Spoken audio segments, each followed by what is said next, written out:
गाई बैसो जेऊ एके ठाई बहु केली वणवण पाय पिटी झाला शिणा खांदी भार पोटी भूक काय खेळायाचे सुख बहु केली वणवण पाय पिटी झाला शिणा तुका म्हणे धावे मगाव घे बरवे बहु केली वणवण पाय पिटी झाला शिण विठ्ठल विठ्ठल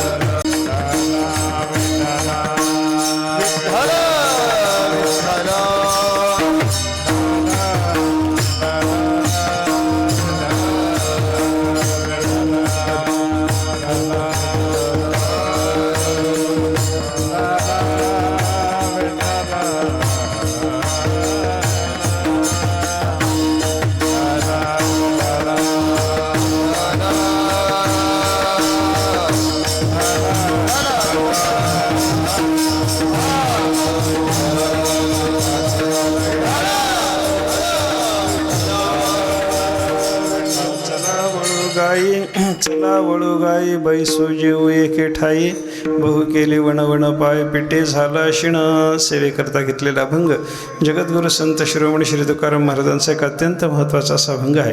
काल्याच्या प्रकरणामध्ये सेवेकरता या अभंगाचा विचार केला जातो बरं का. या अभंगातून तुकाराम महाराजांनी काय सांगितलं, सगळेच्या सगळे गोपाळ खेळायला गेल्याच्या नंतर गाई वासरं राखायला गेल्याच्या नंतर दुपारच्या वेळेला सगळ्या गोपाळांना ज्यावेळेला भूक लागली त्यावेळेला गोपाळ काय बोलले त्याचं हे वर्णन आहे. विठ्ठल विठ्ठल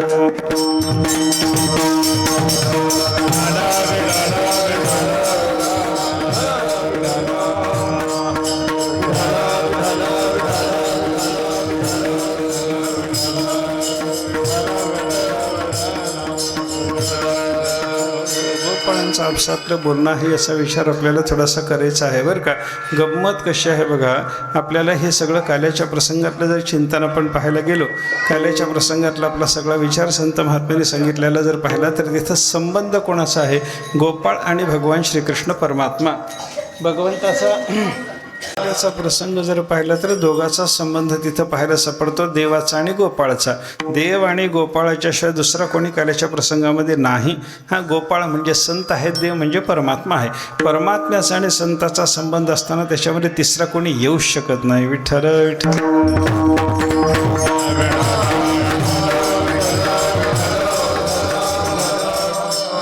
भक्ताचा संबंध झाल्याच्या नंतर त्यामध्ये कोणी येऊ शकतो का, तिसरा कोणी येऊ शकतो का. देवाच्या जवळ जाण्याची ताकद भक्ताचीच आहे आणि भक्ताच्या जवळ येण्याची ताकद देवाचीच आहे.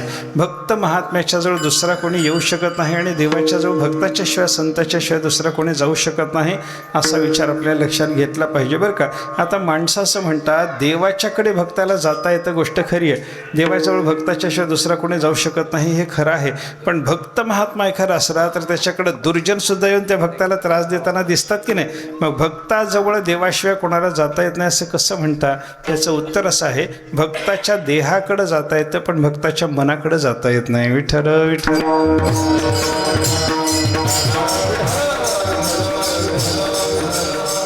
एखादा दुर्जन आला संत महात्म्याच्याकडे तर संताला त्रास देईल. तुकाराम महाराजाच्याकडं मंबाजीबुवा आला, काटेरी कुंपणानं तुकाराम महाराजाला मारू शकतो.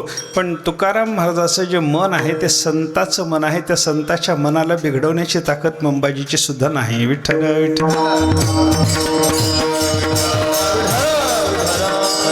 अर्थ काय झाला, भक्त महात्म्याच्याकडं कोण जाऊ शकतो, त्याच्या हृदयामध्ये कोण जाऊ शकतो. संताच्या हृदयामध्ये कामक्रोधाधिक विकाराची जायची ताकद आहे का, दुर्जनाची संताच्या मनाला स्पर्श करण्याची ताकद आहे का. याचा विचार जर केला तर दुर्जन संताच्या मनापर्यंत जाऊ शकत नाही. दुर्जनाला साधू पुरुषाच्या मनापर्यंत जाण्याचा अधिकार येत नाही. कामक्रोधाधिक विकारांना हे सुद्धा दुर्जनच आहेत. या कामक्रोधाधिक विकार रूपी दुर्जनांना सुद्धा संताच्या हृदयापर्यंत जाता येत नाही. मग संताच्या हृदयाला स्पर्श करण्याची ताकद कोणाची, फक्त देवाची. विठ्ठल विठ्ठल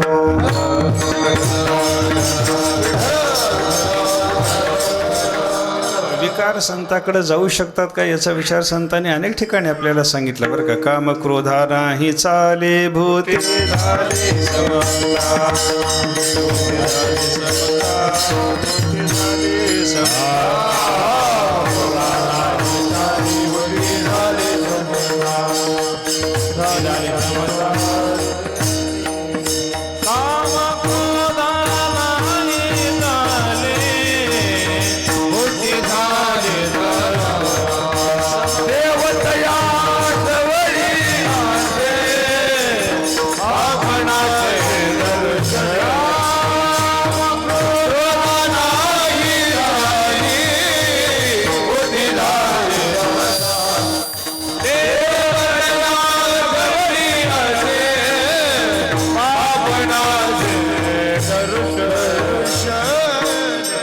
सांगतात आपल्याला आपलं सामान्य माणसाचं जे मन असतं की नाही, आपलं जे हृदय असतं की नाही, आपल्या हृदयावर कामक्रोधाधिक विकाराला चाल करून येता येतं का?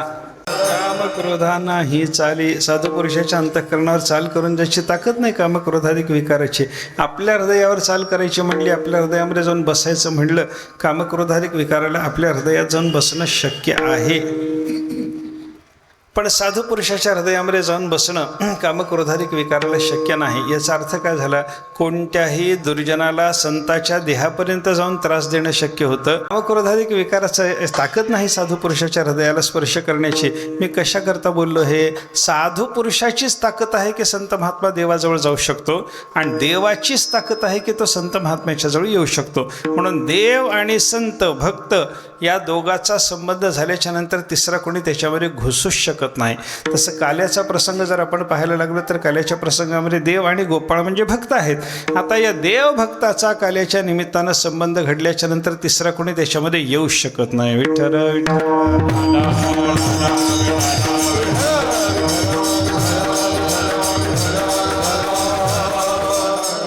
देवाने अगोदरच गोपाळाच्या बरोबर खेळ करत असताना सांगितलं की नाही, माझे कोण कोण खेळगडी आहेत, आमच्या बरोबर खेळायची कोणाची ताकद आहे? माझे गडी कोण कोण, माझे गडी कोण कोण, माझे गडी कोण कोण, माझे गडी कोण कोण, निवडा भिन्न यातुने, निवडा भिन्न यातुने, मिळो मिळो आप आपणा मिळो, निवडा भिन्न यातुने, निवडा भिन्न यातुने, आप आपणामध्ये मिळो, आप आपणामध्ये मिळो. माझे गडी कोण कोण, निवडा भिन्न यातुने, निवडा भिन्न यातुने, गडी कोण कोण, निवडा भिन्न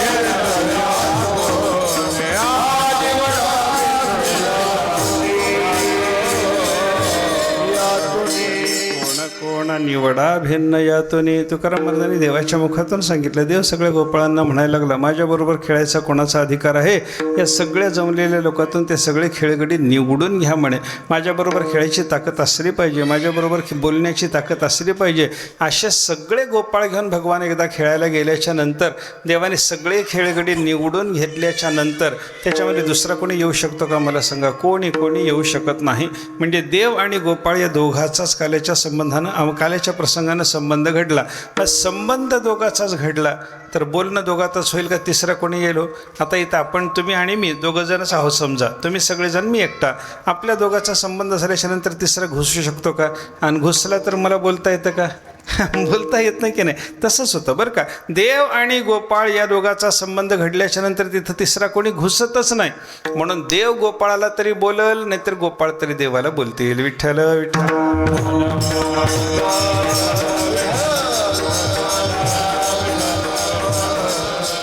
देव गोपाळाला बोलला, कधी गोपाळ देवाला बोलले, कधी देवही बोलला आणि गोपाळही बोलले, एकमेकाला बोलत बसले. आणि कधी कधी काय झालं, देवाला बाजूला ठेवून गोपाळांचंच एकमेकामध्ये बोलणं झालं. असे 4 प्रकार संवादाच्या काल्याच्या प्रसंगातल्या अभंगात आपल्याला पाहायला सापडतात बरं का. काही अभंग असे आहेत की त्याच्यातून फक्त भगवानच गोपाळांना काहीतरी सांगायला लागला बरं का. याल तरी यारे लागे अवघे माझ्या मागे मागे, अवघे माझ्या मागे मागे, अवघे माझ्या यार तरी यारे लागे, अवघे माझ्या, अवघे माझ्या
अवघे माझ्या मागे मागे. भगवंतानी सगळे गोपाळाला, आपण काय पाहत होतो, काही अभंग असे आहेत की त्याच्यातून देवच गोपाळाला काहीतरी बोलायला लागला. संबंध अभंग बघा, याल तरी यारी लागे अवघे माझ्या मागे मागे. तुम्ही सगळेजण माझा लाग म्हणजे संबंध धरा आणि माझ्या मागं मागं या, तुम्हाला सुखाचं भोजन देतो, लोणी खायला देतो, असं देवाने सगळ्या गोपाळाला सांगितलं. म्हणजे हे असे अभंग जे आहेत की नाही त्याच्यातून देव गोपाळाला बोलला.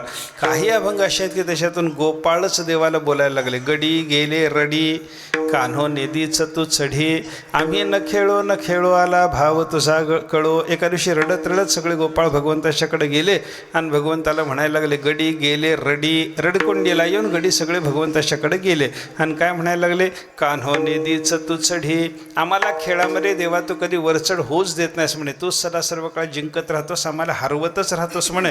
आणि त्याच्यामुळं आम्ही न खेळो आला भाव तुझा कळो. तुझ्या मनातला कपटाचा भाव आम्हाला कळालेला असल्यामुळं आम्ही तुझ्याबरोबर खेळणार नाही. या भंगातलं बोलणं कोणाचं आहे? गोपाळ बोलतात आणि देवाला बोलतात. विठ्ठल विठ्ठल.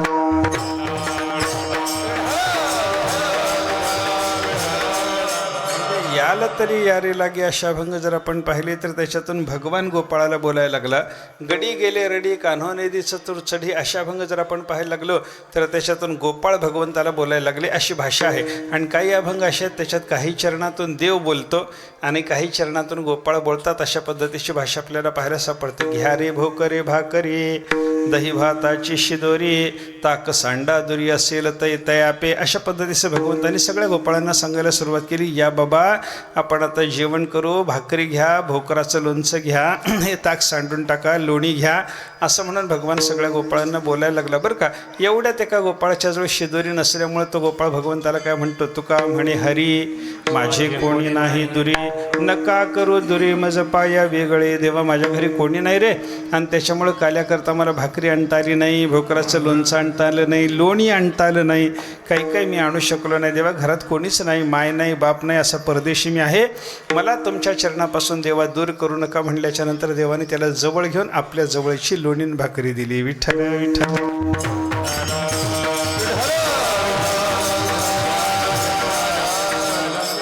भोकरे भाकरी सारखे अभंग कसे आहेत, त्याच्यात 3 चरणातून देव बोलतो आणि एका शेवटच्या चरणातून गोपाळ भगवंताशी बोलतो. अशी भाषा आपल्याला पाहायला सापडते.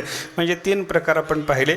काही अभंगातून देवच गोपाळाला बोलतो, काही अभंगातून गोपाळच देवाला बोलतात, काही अभंगातून काही चरणातून देव गोपाळाला बोलतो आणि काही चरणातून गोपाळ देवाला बोलतात.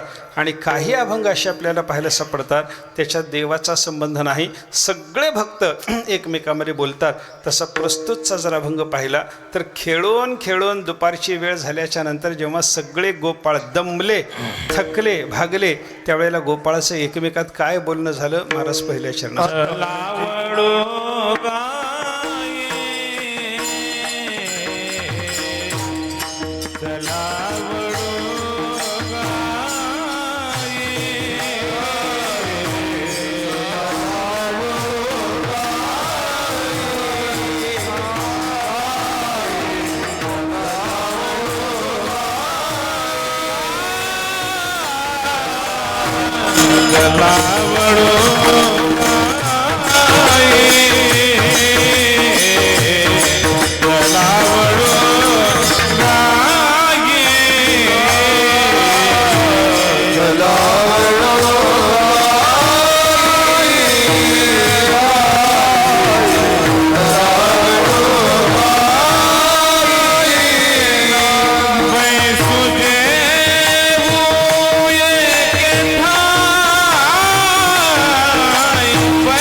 एके ठाई सगळे गोपाळ थकल्याच्या नंतर खेळून खेळून दमल्याच्या नंतर एकमेकाला बोलायला लागले, आपण आता सगळेजण गायी वळू, सगळ्या गायींना एका ठिकाणी बसवू, आपण सुद्धा एका ठिकाणी बसून जेवण करू. असं गोपाळाचं बोलणं या ठिकाणी चालू आहे बरं का. आता गोपाळ कोणाला म्हणतात? ज्याला गायीची सेवा करायचं माहिती आहे त्याला गोपाळ असं म्हणतात बरं का. गायीची सेवा फार महत्त्वाची आहे. ऐका, आपल्या जीवनात आपण गायीची सेवा करावी असं नाही, भगवान श्रीकृष्ण परमात्मा सुद्धा गायीची सेवा सतत करतात. विठ्ठल विठ्ठल.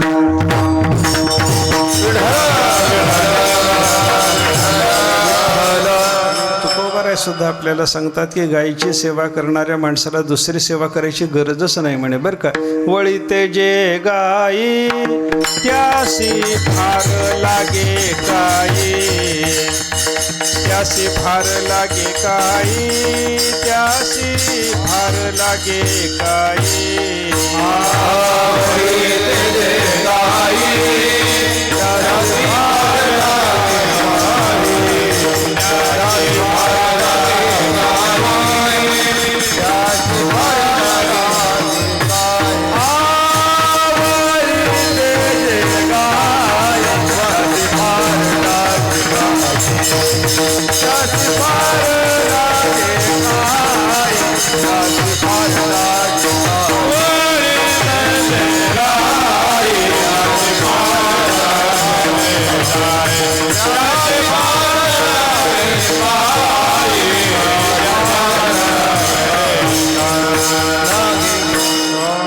आपल्याला वळीते जे गाई त्यासी फार लागे काही. जे गाई वळायला जाणारे असतात थोडा इको द्यायला म्हणजे मोकळा येईल आवाज. हां, वळीते जे गाई त्यासी फार लागे काही. थोड्या गाई वळायला गेलेला मनुष्य जो असतो ना त्याला फार काही साधना करायची गरज नाही, कारण एक गायीची सेवा केली की गायीच्या अंगामध्ये सगळ्या देवता राहतात असं वर्णन शास्त्राचं आहे. गवा मंगेश तिष्ठन्ति भुवनानि चतुर्दश.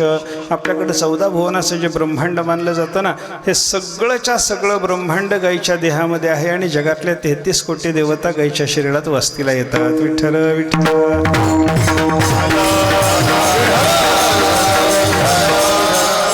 आपल्याकडे गाईला पूज्य मानतात, गायीची पूजा करतात, गायीची सेवा करतात.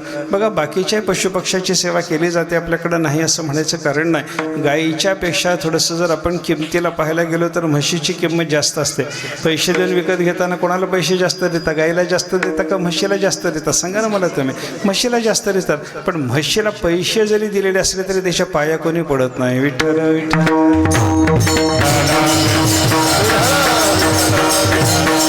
काही ठिकाणी म्हशीची पूजा केली जाते, पण ते दिवाळीच्या लक्ष्मीपूजनाच्या दिवशी एकच दिवस तिची पूजा असते.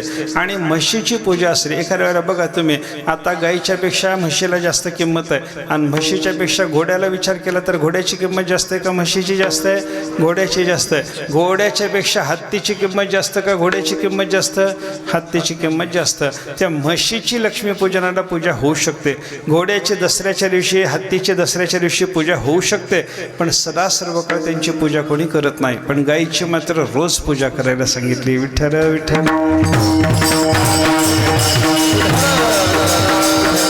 त्याचं कारण काय याचा जर विचार केला तर म्हशीच्या बाबतीमध्ये म्हशीमध्ये लक्ष्मी राहू शकते. त्याच्यानंतर थोडासा घोड्याचा विचार केला तर घोड्यामध्ये सुद्धा लक्ष्मी राहू शकते. हत्तीचा विचार केला तर गजलक्ष्मी म्हणत असल्यामुळे हत्तीमध्ये ही लक्ष्मी राहू शकते. पण बाकीच्या देवदेवताची वस्ती त्या बाकीच्या कोणत्याही पशुमध्ये नाही. गायीमध्ये मात्र 33 कोटी देवाची वस्ती असल्यामुळं गाय सगळ्यात मोठी आहे. विठ्ठल विठ्ठल.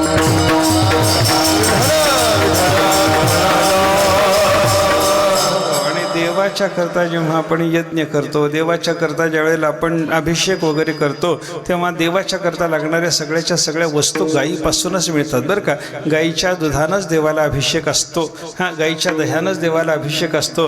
गायीचं तूप मिळाल्याच्या नंतर देवाला अभिषेक करता येतो. आणि हवन करत असताना सुद्धा, यज्ञ करत असताना सुद्धा गायीचं तूप, गायीचं दूध, गायीचं दही याचाच वापर असतो बरं का. अजून एक महत्त्वाची गोष्ट आहे का, आपल्या जगामध्ये कोणाचंही मलमूत्र पवित्र मानलं जात नाही, पण गायीचं मात्र गोमूत्र आणि गायीचं शेण याला सुद्धा शास्त्राने पवित्रच म्हणलं. विठ्ठल विठ्ठल.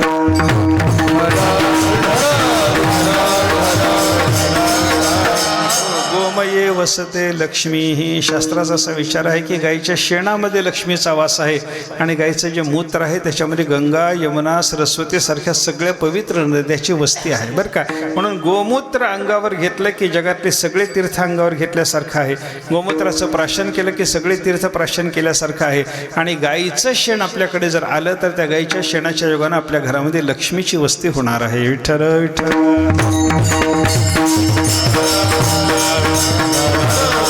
हे सगळं गाईचं महत्त्व लक्षात घ्या बरं का. गाईच्याबद्दल जर आपण विचार करायला लागलो तर गाय अत्यंत सात्विक प्राणी आहे. सगळ्या प्राण्यामध्ये सात्विक प्राणी कोणता? बाकी घोड्याच्या जवळ गेलं तर घोडं लगेच लाथ मारतं. गाय लाथ मारत नाही असं समजू नका. काय खरं वेळेला गायही लाथ मारते, पण गाय लाथ मारणारी, शिंगानं मारणारी गाय फार कमी असते. बाकीच्या प्राण्याच्या जवळ गेल्याच्या नंतर आपल्याला जशी भीती आहे तशी भीती गायीच्या जवळ जाताना राहत नाही. याचा अर्थ काय झाला? बाकीचे प्राणी उग्र आहेत, त्यांच्यामध्ये थोडासा रजोगुण तमोगुण जास्त आहे, पण गायीचा विचार जर केला तर गाय सत्वगुणानंच भरलेली आहे. विठ्ठल विठ्ठल.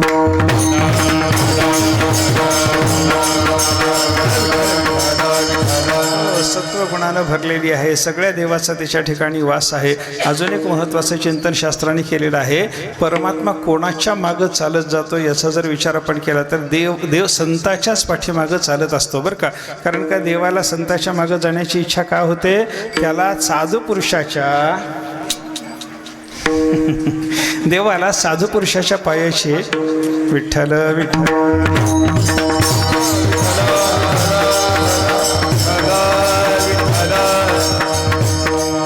देवाला साधू पुरुषाच्या पायाची उडलेली धूळ अंगावर यावी वाटते, म्हणून देव साधू पुरुषाच्या मागे जात असता अशी वर्णन आहेत की नाही. लागावया रज लागावया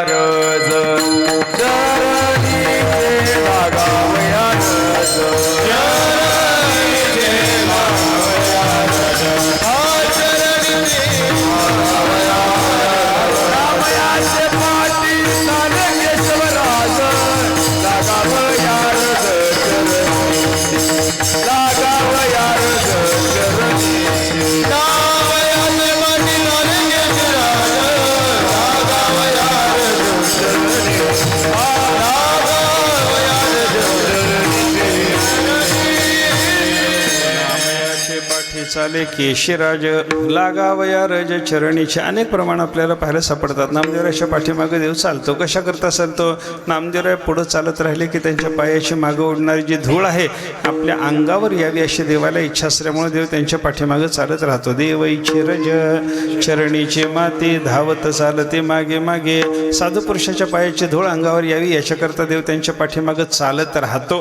आणि देव म्हणजे याचा अर्थ काय झाला? देव संताच्या पाठीमागं चालतो, कारण त्यांच्या पायाच्या धुळीची देवाला अपेक्षा आहे. गोकुळात असताना भगवान श्रीकृष्ण परमात्मा गाई वासराला घेऊन रानात जात असताना गाई पुढं चालत होत्या आणि देव मागं चालत होते. म्हणजे गाई संत आहेत आणि देव त्यांचा भक्त आहे. विठ्ठल विठ्ठल.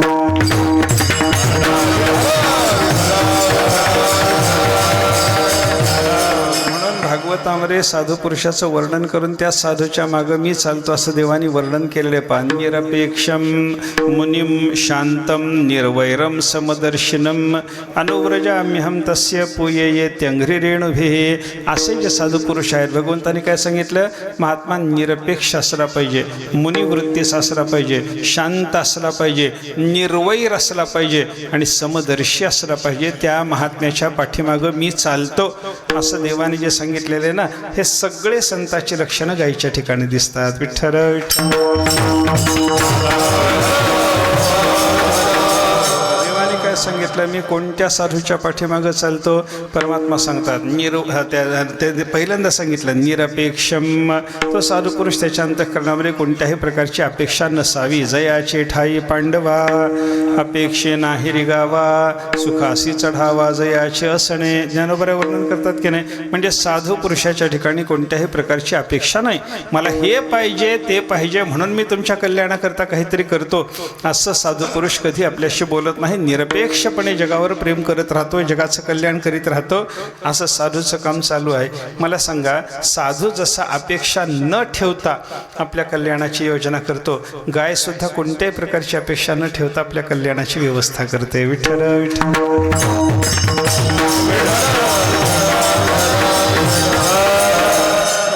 आपल्याकडं काय गाईच्यापासून निर्माण होणाऱ्या 5 वस्तू, त्याला पंचगव्य म्हणतात बघा. गाईचं दूध, गाईचं दही, गाईचं तूप, गाईचं शेण, गाईचं मूत्र, या 5 वस्तू एका ठिकाणी करायच्या आणि त्याला शास्त्रामध्ये पंचगव्य म्हणतात. हे पंचगव्य प्यायचं असतं. कशाकरता प्यायचं असतं? त्याचा मंत्र दिलाय असा शास्त्रामध्ये बरं का. यत्वगस्थिगतम पापम देहे तिष्ठति मामके प्राशनात पंचगव्यस्य दहत्यग्निरिवेंधनम.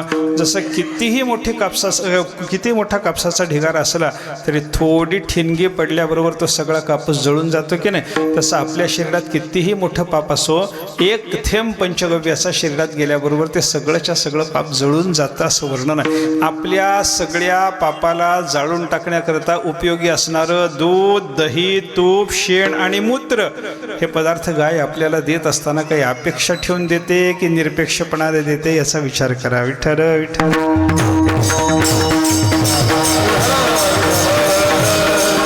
म्हणजे काय झालं? संताचं लक्षण आहे निरपेक्षपणा. गायीकडे सुद्धा निरपेक्षपणा आला. दुसरं संताचं लक्षण त्या श्लोकामध्ये सांगितलं मुनिम. तो मुनी असला पाहिजे, ऋषीमुनी असला पाहिजे. मुनी असला पाहिजे म्हणजे मनन करणारा, ध्यान करणारा, डोळे विटून देवाचं चिंतन करणारा. तुम्ही बघा ना, दुपारच्या वेळेला गवत चरून आल्याच्या नंतर गाई रवंथ करायला ज्या वेळेला बसतात ना, ते रवंथ करायला बसलेली गाय ध्यान करायला बसलेल्या साधूसारखीच दिसते. विठ्ठल विठ्ठल.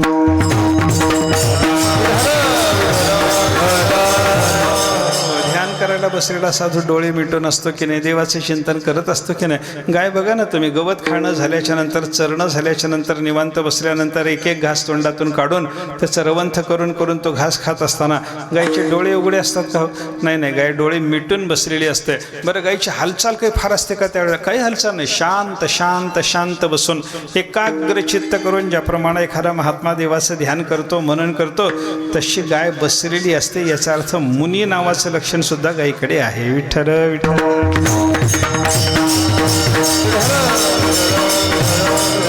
निरपेक्षम मुनिम. तिसरं लक्षण साधूचं सांगितलं शांतम. साधू शांत असतो. तसा गायीचा स्वभाव सुद्धा आपल्याला आपण जर पाहिला तर शांत पाहायला सापडतो. गायीच्या अंगावरून आपण हात फिरवताना घोड्याच्या अंगावर त्या घोड्याचा सैज सोडला तर दुसरा माणूस जर हात फिरवायला गेला तर घोडा हात फिरवत येतं का? हत्तीच्या जवळ हत्तीचा जो माहूत असतो त्याच्याशिवाय दुसरा कोणी गेला तर हत्ती त्याला हात लावू देतो का? लावू देत नाही. पण गायीच्या अंगावर हात फिरवायला गायीचा मालकच गेला पाहिजे असं नाही. एखादीच गाय मारकी सोडून द्या, पण सगळ्या बहुतेक गायीचा विचार जर केला तर प्रत्येक गायी आपल्याला हात लावू देतात. याचा अर्थ गाय शांत सुद्धा आहे. विठ्ठल विठ्ठल. साधू पुरुषाच्या अंतःकरणात जसं वैर नसतं तसं गायीच्या अंतःकरणामध्ये वैर नाही. साधू पुरुष ज्याप्रमाणे सगळ्या ठिकाणी समदर्शन समबुद्धीनं पाहत राहतो, त्याप्रमाणे गायसुद्धा सर्वांना समबुद्धीनं पाहत राहते. असं संताचं जे जे लक्षण ते गायीच्या ठिकाणी आहे. म्हणून संताच्या पाठीमागं जसा देव जातो, कारण काय, संताच्या पायाची धूळ आपल्या अंगावर यावी म्हणून देव संताच्या पाठीमागं जातो, तसा गायीच्या पाठीमागं सुद्धा देव जातो. कारण गायी बघा ना, भगवान श्रीकृष्ण परमात्मा काय करतात? गायीवासर घेऊन रानामध्ये जातात की नाही. गायीची या मागे श्रीकृष्ण पाऊले. गायीचे पावलं पुढं आणि श्रीकृष्णाचे पावलं मागं मागं चालत राहतात. असे परमात्मा मागं मागं गायीच्या का चालले? त्याचं कारण आहे, साधूच्या मागं देव का चालतात? साधूच्या पायाची धूळ आपल्या अंगावर यावी म्हणून. त्याप्रमाणे गायीच्या पाठीमागं देव का चालतात? गायी सुद्धा संत आहेत म्हणून त्या संत असलेल्या गायीच्या पायाची धूळ आपल्या अंगावर यावी म्हणूनच देव गायीच्या पाठीमागं चालत राहतात. विठ्ठल विठ्ठल.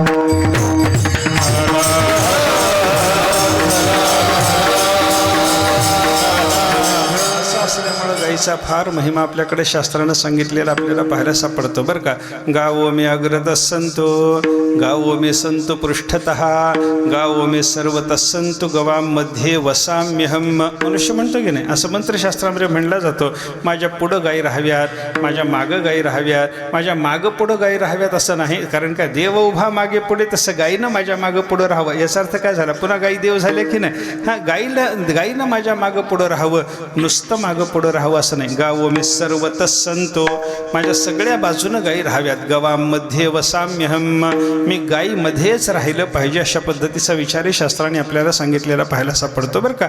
आता या गायीचा महिमा, साध्या गायीचा सुद्धा एवढा महिमा जर असेल तर कामधेनू असलेली जी गाय आहे तिचा तर महिमा फार असतो. स्वर्गामध्ये कामधेनू जय गावी खिल्लारे कामधेनूचे. ज्ञानेश्वर महाराज सांगतात, इंद्राची जी अमरावती नगरी आहे ना, त्या अमरावती नगरीमध्ये इंद्राच्या स्वर्गामधल्या जे गायी आहेत, जेवढ्या सगळ्या गायी असतील तेवढ्या सगळ्याच्या सगळ्या गायी कामधेनू आहेत म्हणे. विठ्ठल विठ्ठल.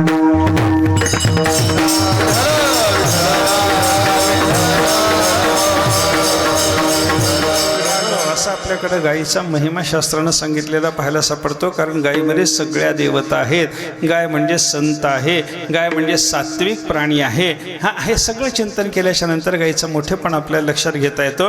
आणि एवढी मोठी गाय असल्यामुळं त्या गायीची सेवा, गोकुळवासी लोकांच्याकडे धन कोणतं होतं, संपत्ती कोणती होते, हे संपत्तीचं गणित सांगत असताना कबीर महाराजांनी सांगितलं पा, गोधन गजधन वाजिधन और रतन धन खान जब आवे संतोष धन सबधन धुरी समान.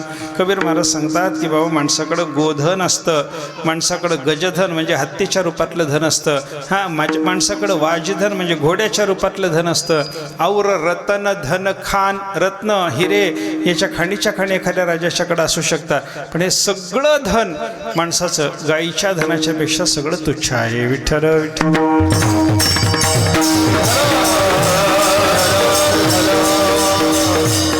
गायीच्याबद्दल जर आपण विचार केला तर धर्माच्या दृष्टीनं गाय मोठी आहे, आयुर्वेदाच्या दृष्टीनं गाय मोठी आहे, म्हणून गायीची सेवा महत्त्वाची आहे. आणि ही गायीची सेवा करून, ऐका, हे गोपाळ सगळे भगवान श्रीकृष्ण परमात्म्याच्या बरोबर आपल्या गाई वासराला घेऊन रानात गेले.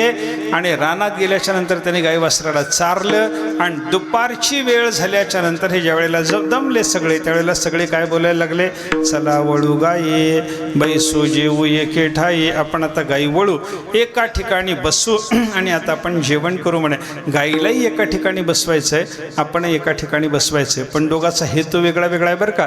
गाईचं चरणं झालेलं असल्यामुळं त्यांना शांत रवंथ करण्याकरता बसवायचं आहे, आणि आपलं खेळणं झालेलं असल्यामुळं आपल्याला भुका लागल्यामुळे जेवाय करता एका ठिकाणी बसायचं आहे. विठ्ठल विठ्ठल.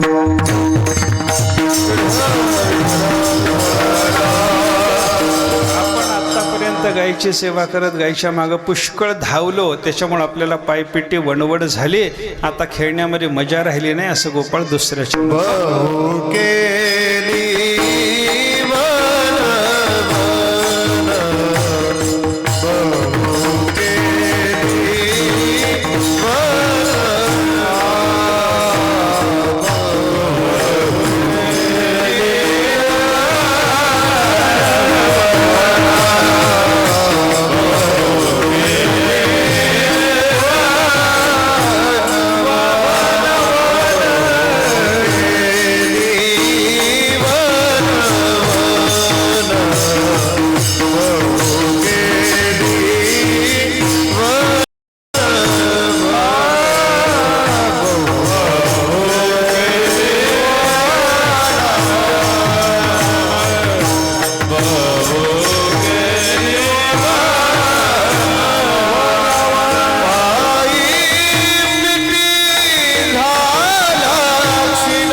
पिट्टी झाला शिणा. गाई वासरं वळायला आल्यामुळं त्या गाईच्या पाठीमागं धावण्यामध्ये आपल्याला खूप वनवन झाली बाबा.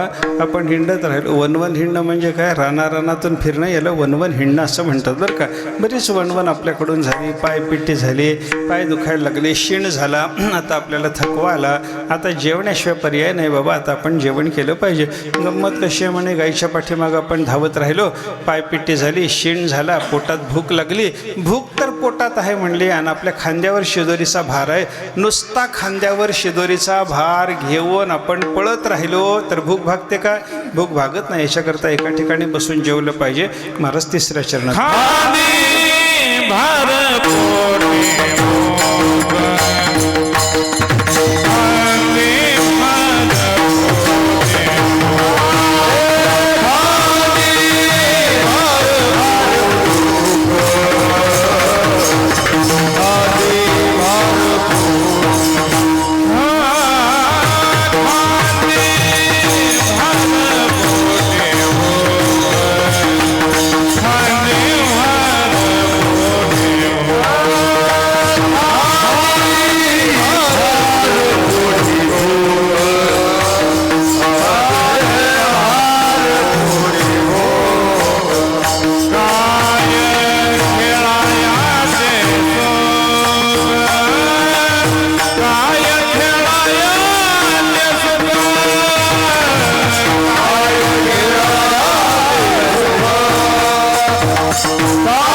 खांदी भार. आपण गाईच्या पाठीमागे हिंडत राहिलो. घरून शिदोरे आणलेले आहेत. शिदोरीचा भार खांद्यावरच आहे.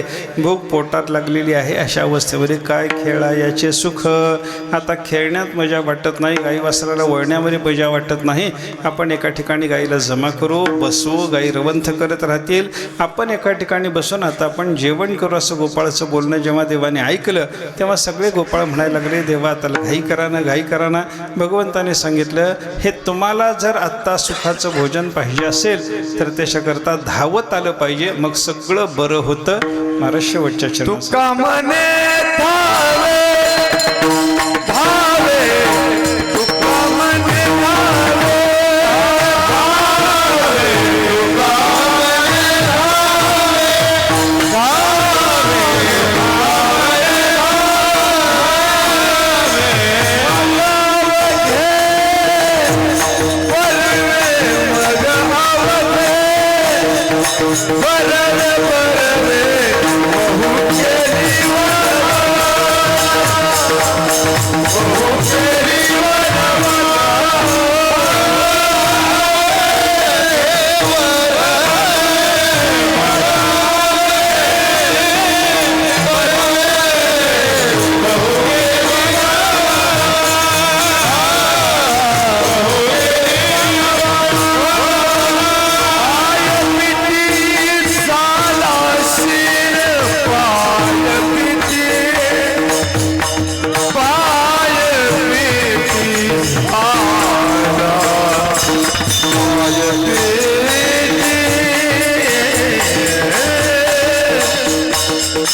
धावे मग अवघे बरवे. सगळ्या गोपाळांना असं बोलणं होतं, आपण धावावं, आता एका ठिकाणी यावं, घाई करावी. आता भूक लागलेली आहे, त्याच्यामुळं घाई करून आपण एका ठिकाणी जर बसलो तर मग अवघे बरवे, आपलं सगळं बरं होतं, असं गोपाळाचं बोलणं आहे बरं का. असा या अभंगाचा आपण विचार केला. थोडं परमार्थाच्या दृष्टीनं या अभंगाकडे जर पाहिलं तर वेगळा अर्थ आहे बरं का. वेगळा अर्थ म्हणजे काय, इथं गायी वळण्याचा विचार जो आपल्याला पाहायला सापडतो ना, चला वळू गायी, हा जो विचार आहे ना, याचा परमार्थात अर्थ जर विचारात घ्यायचा असला तर गाय शब्दाचा अर्थ इंद्रिय असा आहे बरं का. आणि इंद्रियाला सुद्धा गाय असं म्हणलेलं आपल्याला पाहायला सापडतं. आणि मग या इंद्रिय रूपी गायीला आपल्याला वळायचं आहे. वळायचं म्हणजे काय, आपली इंद्रिय बहुतेक बहिर्मुख होऊन विषयाकडे धावत राहतात. त्या विषयाकडं बाहेर धावणाऱ्या, जगात धावणाऱ्या इंद्रियाला वळायचं आणि अंतर्मुख कडून अंतरात्म्याकडं म्हणजे देवाच्याकडे वळवायचं. विठ्ठल विठ्ठल.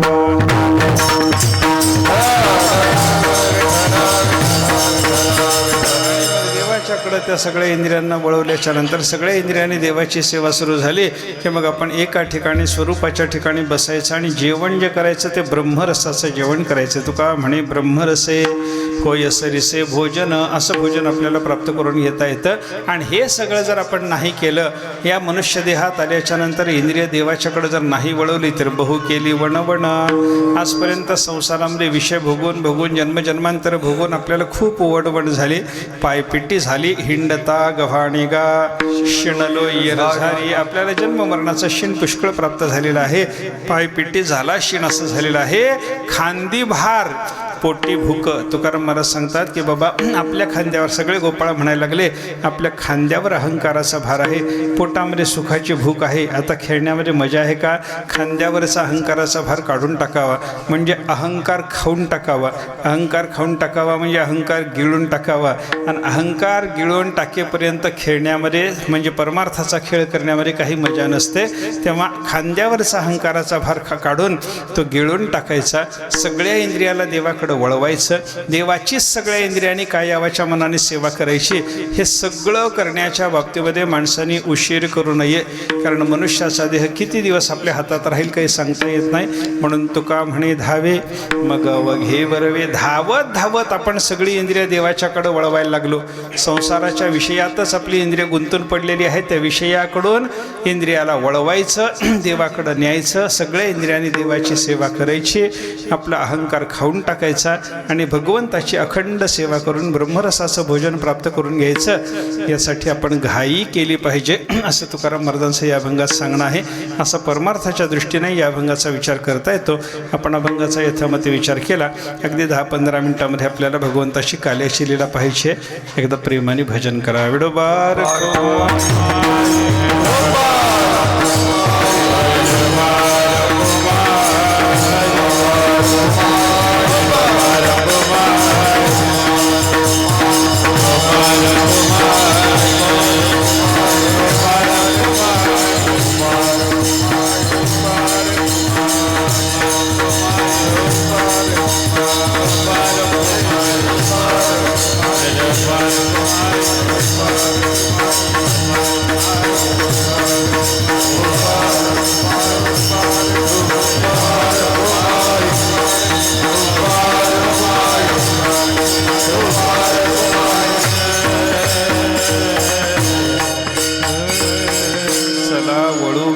बैसू जीव एके ठाई बहु केली वणवण पाय पिटी झाला शिण.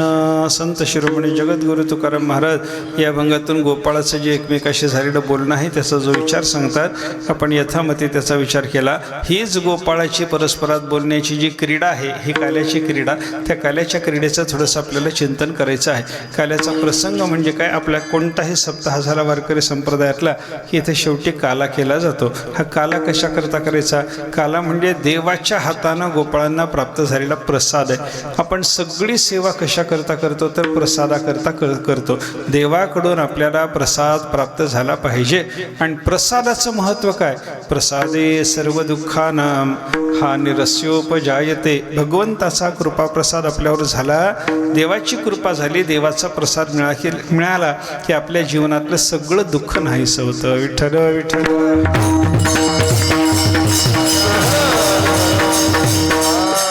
आपल्या सगळ्या दुःखाचा नाश व्हावा असं आपल्याला प्रत्येकाला पाहिजे. मग सगळ्या दुःखाचा नाश व्हायचा असेल तर त्याच्याकरता देवाचा प्रसाद पाहिजे. आणि हा देवाचा प्रसाद काल्याच्या रूपानं आपल्याला प्राप्त होतो आहे. आणि प्रसाद प्राप्त होण्याकरता काय करावं लागतं म्हणजे संगती लक्षात घ्या बरं का. दुःख सगळं जायचं असेल तर त्याच्याकरता प्रसाद पाहिजे. आणि प्रसाद मिळायचा असला तर काय केलं पाहिजे, देवाची सेवा केल्याशिवाय आपल्याला देवाचा प्रसाद प्राप्त होत नाही. म्हणून काय बघा, आपल्याकडं 7 दिवसपर्यंत आपण देवाची सेवा करायची आणि या सेवेच्या नंतर देवाकडून हक्कानं प्रसाद मागून घ्यायचा आणि प्रसाद सेवन करून आपल्या जीवनातलं सगळं दुःख घालवून टाकायचं. विठ्ठल विठ्ठल.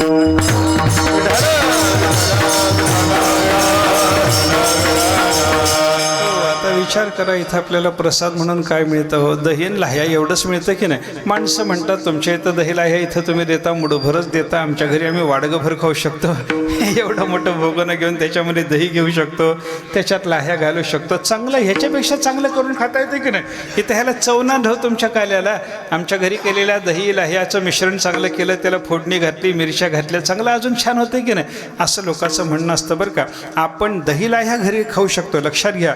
आपण दही लाह्या घरी खाऊ शकतो, पण आपल्या घरी खाल्लेल्या दही लाह्याला काला म्हणता येत नाही. विठ्ठल विठ्ठल.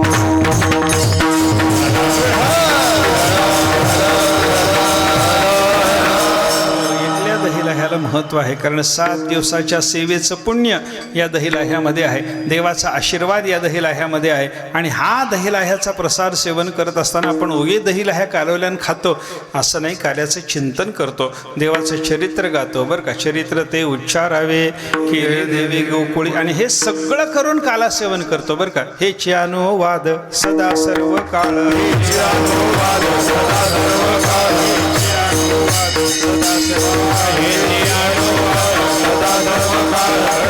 गोपाळ काला गोपाळ काला गोपाळ काला हे अनुवाद सदा सर्व अनुवाद सदा सर्व काळ, अनुवाद सदा अनुवाद सदा सर्व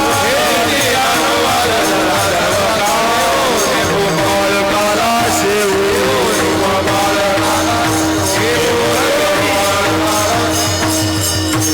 अनुवाद सदा सर्व काळ करोनी गोपाळकाला सेवू. आपण काय करतो, हेच अनुवाद, देवाच्या चरित्राचा अनुवाद करतो, देवाचं चरित्र आपण गातो आणि मग गोपाळकाला सेवन करतो. याला महत्त्व आहे. दहीलाह्या कालवल्याच्या नंतर त्या दहीलाह्यामध्ये सप्ताहाचं पुण्य यावं, दहीलाह्या कालवल्याच्या नंतर त्या दहीलाह्यामध्ये देवाचा कृपाशीर्वाद यावा आणि देवाचा कृपाशीर्वाद यावा याच्याकरता म्हणून आता आपण देवाचं चरित्र गावं, प्रसन्न होऊन देवांना आशीर्वाद द्यावा. आणि तो सगळा आशीर्वाद या दहीलाह्यामध्ये मिसळल्याच्या नंतर मला सांगा, इथं या दहीलाह्या ज्या मिळतात ना, या दहीलाह्या मिळवण्याकरता लहान थोर सगळ्या लोकांची मला द्या गर्दी असते की नाही. आणि तुम्ही वाडगभर घरी कालवलेल्या दहीलाह्याला मला द्या म्हणायला कोणी येतं का, कोणी येत नाही. ते मला द्या म्हणायला काय येत नाही, कारण त्याच्यामध्ये पुण्य नाही, त्याच्यामध्ये आशीर्वाद नाही, ते तुमचं नुसतं अन्न आहे. म्हणून मला द्या म्हणायला कोणी येत नाही. इथल्या दहीलाह्या वाडगभर नाहीत, मुठभरच आहेत, पण त्या मुठभर असलेल्या दहीलाह्यामध्ये पुण्य आहे, त्या मुठभर असलेल्या दहीलाह्यामध्ये देवाचा आशीर्वाद आहे, त्या मुठभर असलेल्या दहीलाह्यामध्ये देवाच्या चरित्राचा रस आलेला आहे. विठ्ठल विठ्ठल.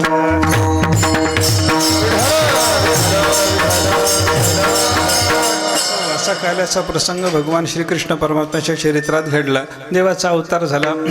द्वापारयुगाच्या शेवटच्या काळामध्ये धर्माला ग्लानी आल्याच्या नंतर पृथ्वी माता ब्रह्मदेवाच्याकडे तक्रार करायला गेले. मग ब्रह्मदेवानी ब्रह्मा, इंद्र आणि बरोबरी शिव चाली येले सर्व क्षीराब्धीसी, हे सगळे क्षीरसागराच्या तीरावर गेले. भगवान महाविष्णूला त्यांनी प्रार्थना केली, देवानी अवतार घ्यायचं ठरवलं. हा भगवंताचा अवतार जो झाला तो वसुदेव देवकीच्या पोटी कंसाच्या बंदीशाळेत झाला. विठ्ठल विठ्ठल.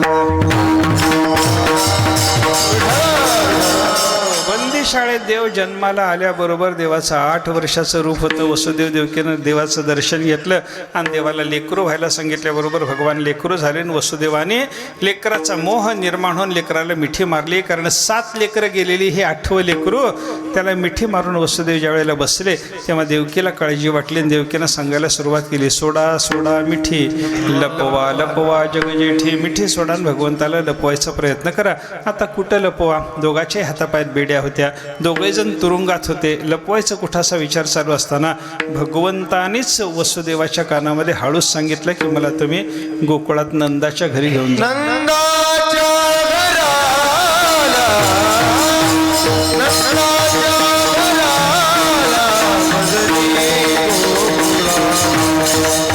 गोकुळा भजनी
वसुदेवाला सांगितलं मला इथं ठेवूच नका, गोकुळात नंदाच्या घरी नेऊन ठेवा.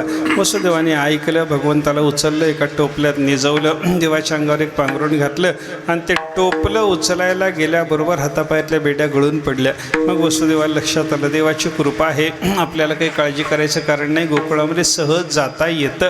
दरवाजापर्यंत आले तर दरवाजे खडकर उघडे झाले. दरवाजे उघडल्या गेल्याबरोबर बाहेर येऊन पाहिलं तर द्वारपाळ झोपलेले दिसले. कोणतीच अडचण नाही. रात्रीची वेळ, गाव सगळं झोपलेलं, द्वारपाळ झोपलेले, दरवाजे मोकळे झालेले. भगवंताला घेऊन वसुदेव गोकुळाकडे निघाले. रस्त्यानं जाताना यमुना आडवी, त्या यमुनेतून पाणी भरपूर यमुनेला पाणी आलेलं. यमुनेच्या पुरामध्ये देव आहेत म्हणून वसुदेवाने प्रवेश केला आणि यमुनेचं पाणी फारच वेगानं वाढायला लागलं. यमुनेला देवाच्या पायाच्या दर्शनाची इच्छा होती म्हणून भगवंताने काय केलं, टोपल्यातून पाय बाहेर काढला, यमुनेला दर्शन दिलं. यमुनेला आनंद झाला आणि यमुना दुभंगली, एकदम दुभंगली म्हणजे अर्धी यमुना एका बाजूनं अर्धी यमुना एका बाजूनं होऊन मधून यमुनेनं कोरडी वाट करून दिले. त्या वाटेनं वसुदेव भगवंताला घेऊन नंदाच्या घरी आले. नंदाच्या घरी नंदाची बायको यशोदा माता त्याच दिवशी प्रसूत झाली होती, पण तिच्या पोटी माया जन्मल्यामुळं लेकरू झालं एवढंच सगळ्याला ठाऊक होतं. मुलगा का मुलगी कोणालाही कळालं नव्हतं. अशा अवस्थेत वसुदेव भगवंताला घेऊन तिथं आले. मायेच्या जागी ठेवलं देवाला आणि माया घेवनी निघाला, ठेवी तेथे कृष्णजीला. माया घेवनी निघाला, फिरविली दोन्ही कन्या आणि चक्रपाणी. भगवंताची आणि त्या मायेची अदलाबदल झाली. माईला घेऊन वसुदेव बंदीशाळेत गेले आणि बंदीशाळेत जाऊन बसल्याबरोबर पुन्हा वसुदेवाला बेड्या आल्या.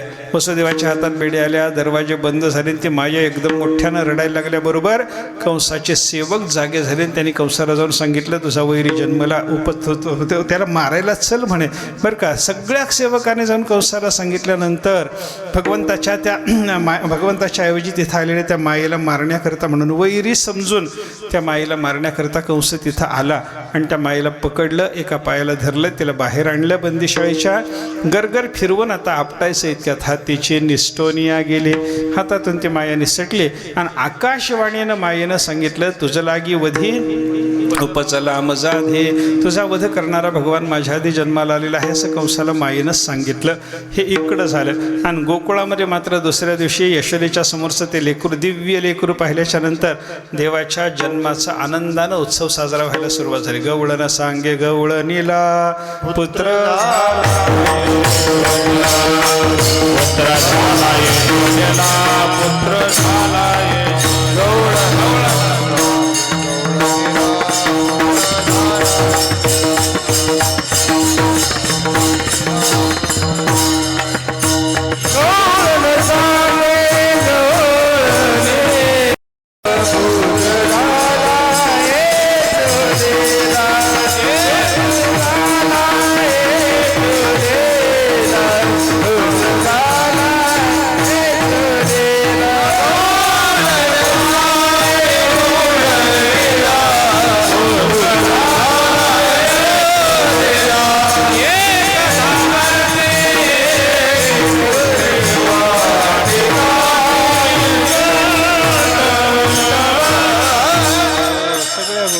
देवाच्या जन्माचा आनंदानं उत्सव साजरा झाला. आनंद आला, यशोदेला मुलगा झाला, याचा गोकुळाला सगळा आनंद झाला. आणि तिकडं कंसाला त्या मायेनं तुझा वैरी जन्माला आला, कोण आहे कुठे आहे काही नाही त्याला माहिती नाही.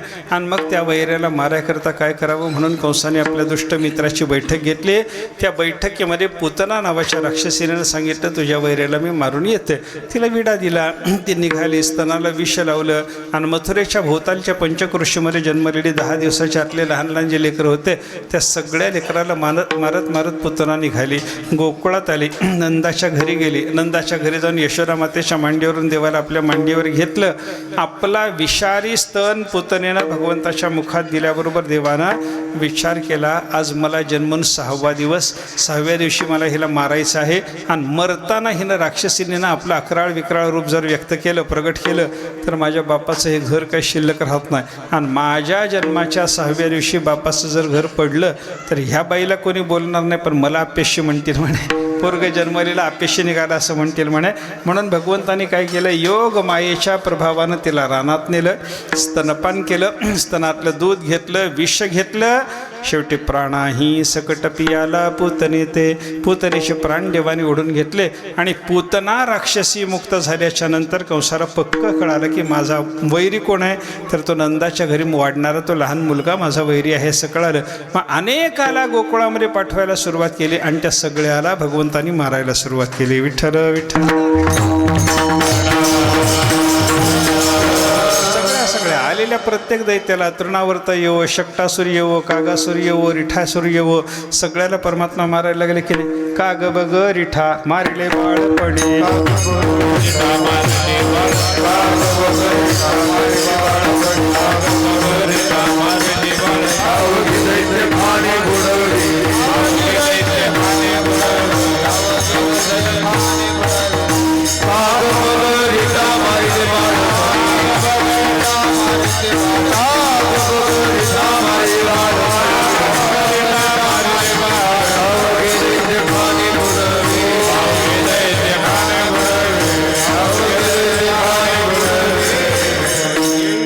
त्याला मारणं देवाचं सुरू झालं. हळूहळू बाललीला सुरू झाली. देव पालथं पडायला लागले, रांगायला लागले, बोबडं बोबडं बोलायला लागले, उमऱ्याचा आधार धरून उभं राहायला लागले, भिंतीचा आधार धरून चालायला लागले. अशी देवाची बाललीला चालू आहे. अशाही लहान वयामध्ये देवाने अनेक दैत्याचा समाचार घ्यायला सुरुवात केली बरं का. रंगणी रांगत गुलगुला बोलत, रंगणी रांगत गुलगुला बोलत, रंगणी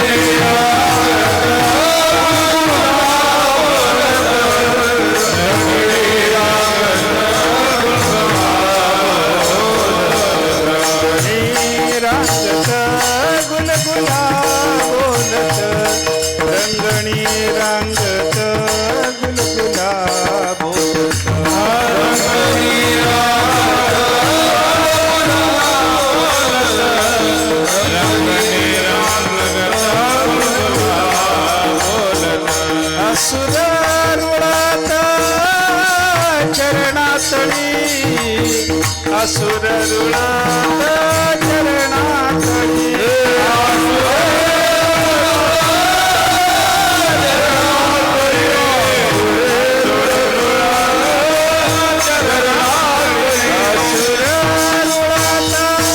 चरणातळी,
रांगत गुलगुला बोलत असुर रुळत चरणातळी. हळूहळू भगवान रांगायला लागले. तळवे तळहात टेकीत डाव्या गुडघ्याने रांगत रंगणी रंगनाथ तुम्या देखील असये. अशा पद्धतीनं भगवंताचं रांगणं सुरू झालं.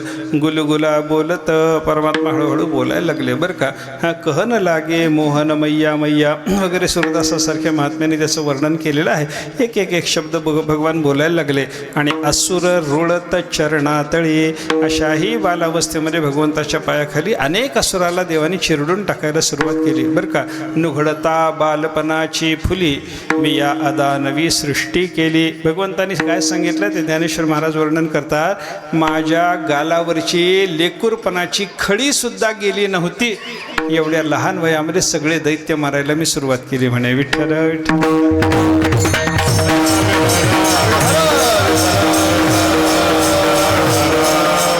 भगवान लहानाचे मोठे होताना अनेक प्रकारचा खेळ भगवंताचा घरामध्ये चालला. घरातल्या घरात हिंडताना यशोदा मातेला भगवान काही सुधरू देणार, त्रास द्यायला लागले, काम घरातले करू देणार. असं घरात खोड्या देवाच्या सुरू झाल्या. थोडेसे मोठे झाल्यानंतर बालमित्र जमा करून भगवंताचं घरातल्या घरामध्ये खेळणं सुरू झालं. आणि 5-7 वर्षाचं वय झाल्याच्या नंतर भगवान गावात हिंडायला लागले. आणि गावात हिंडत असताना आपल्या बालमित्राला घेऊन अनेकाच्या घरी जाऊन अनेक पद्धतीच्या लीला भगवंतांनी करायला सुरुवात केल्या बरं का. कोणाच्या घरी भगवान गेले तर लहान लहान लेकरं पाळण्यात झोपलेले असतील तर चिमटे काढून उठवायचं बरं का. ते लेकराला चिमटे काढून उठवलं. पाळण्यातलं लेकरू झोपलेलं, त्याला चिमट्या घेऊन उठवल्याच्या नंतर ते पोरगं क्या क्या क्या रडायला लागलं की आई यायची धावत. आणि बाबा माझ्या लेकराला का उठवलं रे म्हणून विचारलं की कानोबानं सांगावं कोणालाही अज्ञानाच्या निद्रेत झोपू द्यायचं नाही असं आपलं ठरलं म्हणे. त्याच्याकरताच माझा अवतार आहे, त्याच्यामुळे मी झोपू देणार नाही. अशी बाललीला. कोणाच्या घरी जाऊन लोणी चोरा, कोणाच्या घरी गाईचं वासरू बांधलेलं असलं तर ते सोडून द्यावं. वासरू गाईला प्यायला लागलं की भगवंतानी कमरेवर हात ठेवून कसं पितंय म्हणून वाकून बघत राहावं. आणि देव बघायला लागले. आणि घराची मालकीन आली आणि तिनं सांगितलं कानोबा माझं वासरू का सोडलं रे असं रागात तिनं विचारल्याबरोबर देव आश्चर्य करायचे. त्या वासराकडे एकदा त्या बाईकडे एकदा बघायचे. आणि हे वासरून तुझ्या पोटी कसं जन्मलं ग बाई, माझं वासरू म्हणायला लागलीस असं तिला विचारायचे. अशा अनेक खोड्या भगवान श्रीकृष्ण परमात्म्याच्या चालल्या. आणि एका दिवशी गारहाणं फारच यायला लागल्यामुळं यशोदा मातेनं सांगितलं की उद्यापासून गाई वासरं घेऊन रानात जा. परमात्म्याने त्या दिवशीपासून गाई वासराला घेऊन सेवा करायची गायची ठरवली. रानात जायचं ठरवलं. यशोदा मातेनं देवाला भल्या पहाटे उठवावं. कपाळाला चंदनाचा स्नान घालून टिळा लावावा. त्याच्यात कस्तुरीचं बोट लावावं. मोर पिसाचा मुकुट देवाच्या खांद्यावर द्यावा. एक लहानसं घोंगडं घडी करून देवाच्या खांद्यावर टाकावं. एका शिंक्यामध्ये लोण्याचं मडकं, भाकरीचं गाठोडं ते सगळं एक शिंक्यात घालून शिंक खांद्याला अडकवावं. गाई वासरं दूर गेलेले रानात पांगलेले त्यांना जमा करायकरता वाजवायला शिंग द्यावं. देवाचा आवडता वेणू देवाच्या हातात असायचा. देवाला एक बेताची छडी द्यायची. आणि असा सजून धजून गवळ्याच्या वेशामध्ये भगवान श्रीकृष्ण परमात्मा रानात जायला निघाला. यशोदा मातेनं त्याच्याकडे डोळे भरून बघावं. आणि माझ्या कानोबाला कोणाची दृष्ट होऊ नये म्हणून आपल्या डाव्या पायाची माती काढून यशोदा माता त्याच्या कपाळाला लावायची. आणि मग भगवंताला डोळे भरून पाहिल्याच्या नंतर देवाला रानात पाठवायचे. आपले गाई वासरं घेऊन भगवान घराच्या बाहेर आले की सगळ्या मित्राला हाका मारायचे. पेंद्या, वडज्या, वाकड्या, बोबड्या सगळ्याला बोलावल्याच्या नंतर सगळे यायचे. सगळे गाई वासरं घेऊन जायचे आणि रानात जाऊन सगळ्यांनी गाई चारायच्या. सगळ्यांनी देवाच्या बरोबर खेळ खेळायचा. वेगळे वेगळे खेळ, विट्टीदांडूचा खेळ, भोवऱ्याचा खेळ, हुतुतूचा खेळ, आट्यापाट्याचा खेळ, अशा अनेक खेळाचं वर्णन संत महात्म्यांनी केलेलं आहे. हे सगळे खेळ खेळणं झालं की दुपारच्या वेळेला आपली आपली शिदोरी खावी आणि संध्याकाळच्या वेळेला गाई वासरं घेऊन रानातून परत या वासुदेवाचा कार्यक्रम होता. एका दिवशी भगवंतांनी सगळ्या गोपाळांना सांगितलं उद्या काला करायचं आणि कार्याकरता सगळ्यांनी शिदोऱ्या घेऊन या. माझे आहे तैसे पाहे नाही तरी घरा जाये, चोरोन या माये नवनी ताणावे. आईला सांगू नका घरात चोरी करा पण लोणी घेऊन या खाल्याकरता असं म्हटल्यानंतर सगळ्या गोपाळांनी शिदोऱ्या आणल्या. त्या दिवशी सगळे गोपाळ खेळत राहिले देवाच्या बरोबर आनंदानं. आणि खेळून खेळून जेव्हा सगळे दमले तेव्हा त्यांचं बोलणं सुरू झालं. चला वळू गाये बैसू जेव एके ठाये. हा शब्द गोपाळांचा देवाने ऐकल्याबरोबर शिंग वाजवलं. देवाच्या शिंगाचा आवाज ऐकून गाईवासरे एका ठिकाणी जमा झाले. त्यांना कळंबाच्या सावलीत देवाने बसवलं. सगळ्या गोपाळांना यमुनेच्या वाळवंटात आणलं. कमलदलाकार त्यांची रचना करून मध्यभागी भगवान श्रीकृष्ण परमात्मा उभे आहेत. व्यास महर्षी त्यांचं वर्णन करतात. बिभ्रद्वेणुम जठरपटयोः शृंगवेत्रे च कक्षे वामे पाणोमसृणकवरं तत्फलान्यङ्गुरीशो तिष्ठन्मध्ये स्वपरिसुहृदो हासयन्नर्मविश्वैः स्वर्गे लोके मिशति बुभुजे यज्ञभुग्बालकेलिः पुण्डलीकवरदा हरिविठ्ठल कृष्ण भगवान की जय. ज्ञानेश्वर महाराज की जय. गुरु तुकाराम महाराज की जय. सर्वांच्या मध्यभागी भगवान श्रीकृष्ण परमात्मा उभे आहेत. देवाने अंगावर सशेला काढून कमरेला बांधला, त्याच्यामध्ये वेणू खोचून ठेवला, वाजवायला आणलेले शिंगण बेताची छडी डाव्या बगलेत दाबून धरलं. डाव्या हातावर देवाच्या लोण्याचा गोळा आहे आणि त्याच्याबरोबर तोंडी लावायला आणलेलं मीठ, लिंबू, चटणी, लोणचं हे सगळं बोटाच्या कांड्यावर देवाने ठेवलं. सगळ्या गोपाळाच्या शिदोऱ्या एकत्रित करून स्वतःच्या हाताने देवाने त्याचा काला केला आणि पेंद्याच्या हातानं सगळ्याला शिदोरी वाटायला सांगितली. मुदा घेवोनिया करी पेंदा वाटितो शिदोरी. पेंद्यानं शिदोरी वाटली आणि पेंद्यानं सगळ्याच्या हातात शिदोरी दिल्यानंतर सगळ्याच्या हातात तो काल्याचा प्रसाद प्राप्त झाल्यावर सौम्य विनोदानं हसवून भगवंतांनी काल्याचा प्रसाद सगळ्या गोपाळांना खायला दिला. असा काल्याचा प्रसाद आपल्याला देवाच्या कृपेनं प्राप्त होतो. देवाची कृपा मिळवण्याकरता आपल्याला देवाची सेवा करावी लागते. ही आपण 7 दिवस सेवा केली आणि हा काल्याचा प्रसाद आज आपल्याला जो प्राप्त व्हायला लागला, हा सेवन करून आपण आपलं जीवन आनंदी सुखमय करून घ्यायचे. दुःख सगळं आपल्या जीवनातलं विसरायचं आहे, घालवायचं आहे. याच्याकरता या प्रसादाचा उपयोग आहे. आणि 7 दिवस सेवा केली याचा अर्थ 7 दिवस सेवा करून आज प्रसाद मिळाला की पुन्हा पुढच्या वर्षी सप्ताह येईपर्यंत सेवा करायचीच नाही. असा प्रकार काही करायचं नसतं बरं का. आपल्या गावातून एक आप्पा देऊन टाकलेला आहे, ते कुठे जातो भजन करीत राहतो, आपण मोकळे आहेत असला विचार करू नका. आप्पा जसं रोज भजन करत राहतो तसं आपणही रोज भजन करायला शिकलं पाहिजे. आपण काय कुठंतरी जाऊनच भजन केलं पाहिजे असं नाही, आपल्या घरातही आपल्याला परमार्थ करता येतो. 7 दिवसात सप्ताहाचं जसं वळण घेतलं तसं वळण आपण चालवलं पाहिजे आणि अखंड भगवंताची सेवा करून आपलं मनुष्य जीवन आपल्याला जे प्राप्त झालेले ते धन्य करून घेण्याचा प्रत्येकाने प्रयत्न केला पाहिजे. ज्ञानेश्वर दुःखा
देवा क्षमा अपराध महाराज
श्री अनंता मधुसूदना जगव्यापकाजनाटन सकळ देवादिदेवा केशवानंदामानुभव सदाशिवा चक्रधरा विश्वंभरा सर्वदा शस्त्रकरा कमलनयना कमलापति भवतारी दर्दाक्षिति आगाय सगुणा निर्गुण देवकीनंदना लोटांगनी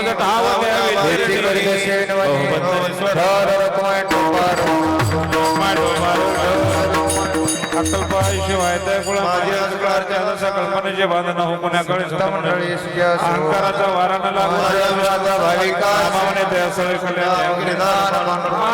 प्रत्यय या संताची निर्वेश म्हणजे तुका म्हणे आता उदार तुम्ही मज ठेवी ज्ञान दे